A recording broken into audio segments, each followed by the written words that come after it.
I don't believe in work-life balance. You don't? No, I don't believe there's such thing. If you want to be the best, there is no work-life balance. Blue collar versus white collar, which has a better lifestyle?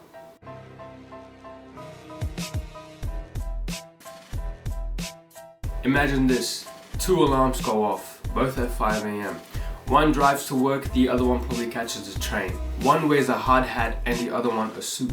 But what's the result after 50 years on each? White collar jobs that require you to sit at the office and stay indoors are thought to be soft, invisible and even unexciting. Now if you're watching this and you're at the office, you may slide over and say, hey, I may not have a physically demanding job, but I'm in under so much more mental stress. And you'd be right. Higher ranking employees and better educated people suffer more frequently from their jobs because of the mental and emotional nature of their work. Now if you're a construction worker, aka blue collar, you'd say this is not even a question. You face so much more strain than any other office worker out there sitting on their flat ass for 8 hours a day. And you'd be right, blue collar workers are expected to suffer more strongly from interferences at work because of the lack of resources. Resources like money. When it comes to money, it is traditionally thought that white collar workers take home more pay than blue collar workers. However, as of 2026, that is no longer the case. Your average interstate truck driver in Sydney, Australia can make up to $150,000 a year while working 4 days a week. Working only 4 days a week. This doesn't even compare to the FIFO workers in the mines, meaning fly in, fly out, where your experienced electrician can make up to $200,000 a year, working only half the year. Even your starting salaries with the blue collars is higher, with around 65 to 110k starting out, while for white collar workers it's from $55 to $95,000 a year. What do you do for work? Well, currently I'm working in a 4.5-star hotel as a chef. Yeah. I'm a real estate agent. Work as a technical manager for schools. I used to work as a chef, but right now I'm not working. And how many hours of work do you week? Well, nowadays I'm only obligated to work 24 hours per week. A little bit. A little bit? More than 50 or less than 50? Yeah, a lot more. Probably about 50. 50 hours? I used to work like 40, 50 hours a week. And were you happy with the work you did? Yeah, of course. I have to be happy with my work. Yeah. If I don't happy, it will be like more stressful, you know. Yeah. So I have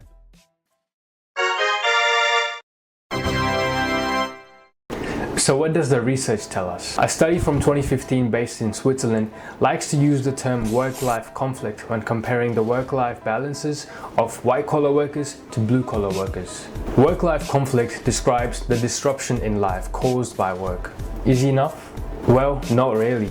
Work-life conflict looks at conflict between work and life in two main ways: time-based and strain-based. Time-based conflict involves a time-based spillover from work to life. Now say if you finish work at 5 PM, that means you have a limited amount of times that you can dedicate to life. This means putting in overtime gives you more time-based conflict. Strain-based conflict involve the stresses that spill over from work to life. For example, if your work involves responsibilities and deadlines, the stresses from those jobs come home with you, even though you're not spending more time at your job. Being in leadership positions give you more time-based conflict. This study measures conflict from both work to life and also from life to work. Don't forget that sometimes life events can also cause disruptions at work. Does your work give you any stress? sometimes yes, I do get stressed by too many things, you know, I have to do at the same time. Yeah. So out of 100, I will reckon like 10 to 20%. And from a scale of 1 to 5, 1 being really good and 5 being really bad, how much work-life balance do you have? Probably about 3.5, 4. I do work quite long hours, as I've mentioned. I do find that I'm often quite exhausted at the end of the day because my work is very mentally challenging, it can be. 1 is good and then 5 is really bad. But All I do is work, so all you do is I'd work, say. so 5? Yeah. 49% of white-collar workers actually reported feeling moderate to high levels of time-based conflict, whereas only 29% of blue-collar workers reported feeling the same. Basically, blue-collar workers think they have more free time to themselves than white-collar workers.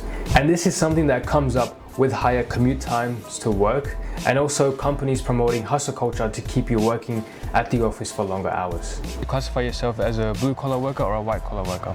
Bit of both. A bit of both? Well, if you were to say pick one.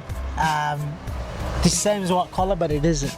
A lot of the times your typical white collar worker would identify themselves as blue collar because historically it was expected for blue collar workers to be spending more time at work. However, in 2026, that is no longer the case. In terms of strain-based conflict, the findings were even more interesting. Up to 45% of blue collar workers reported feeling more strain in their lives because of their work. But up to 58% of white collar workers said that they felt more strain because of work. We've discussed the types of strain faced by the two. Blue collar workers suffer mostly from physical strain, whereas white collar workers suffer mostly from mental and emotional strain. It's interesting to note that for the same amount of hours worked, white collar workers might just be worse off. They came from conflict coming from life to work. The pattern was mostly the same, just to a lesser extent.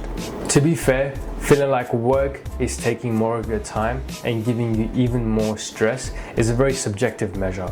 So why don't we throw another subjective measure into the mix by asking our participants how they think work has affected their health. How much would you say work is negatively affected your health? It does affect our health, like because there are too many things to do, and for one individual it's not really that possible thing, so I used to get really back pains and stuff like that. Yeah. And I used to get like headache. Like it was really hot during the summer. Yeah. So it used to make me like really. Yeah. Makes me more disciplined. I feel amazing. I'm up in the morning. Yeah. I'm thriving. And from a scale of 1 to 5, 1 being really good and 5 being really bad, how much would you say your work negatively affects your health? That's definitely a 4 at least. Wow, really? Yeah. I will often be very exhausted. It disrupts sleep. My doctor has already told me off. As expected, the greater the work-life conflict, the more the participants were at a risk of rating themselves poorly on the self-rated health score. For blue-collar workers, if they reported feeling high strain at work, they would score themselves lower on the health score. But for white-collar workers, if they reported feeling more time-based conflict, then they would score themselves lower on the health score. In other words, if the blue collar felt that the day was more physically challenging, they would feel worse at work. But for white collar workers, if they felt that the days were long, they would feel worse at work. And these feelings would obviously carry into their personal lives. Overall, blue collar workers had much lower work-life conflict than white collar workers, but their health outcome was much worse than the white collar workers. We must note the limitation that these studies face. Most studies use middle class samples, and middle class mostly being educated, they often tend to have participants that are white collar workers. So it turns out very little is actually known about the work-life experiences of blue collar workers.